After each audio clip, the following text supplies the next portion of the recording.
Hi!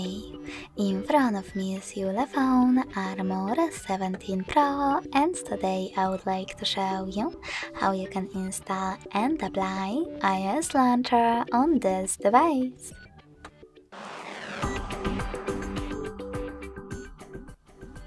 You need to begin by opening Play Store and clicking on the search bar. Now type in iOS Launcher.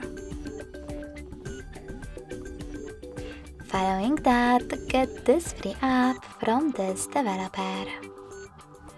When your app is ready, select Open and tap on Allow in the pop-ups.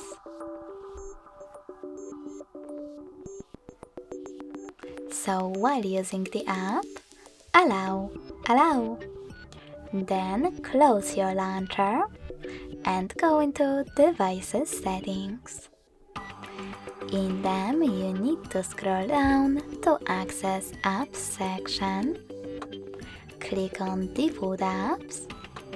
And lastly, tap on Home App. Over here, just click on iOS Launcher in order to apply it.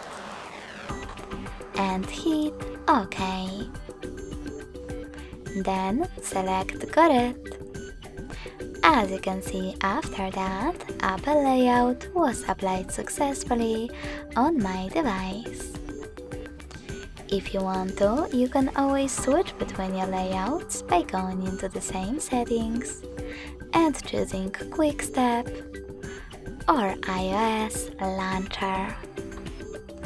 Thanks so much for watching. If you enjoyed this video, smash that like button, comment, and subscribe. Bye!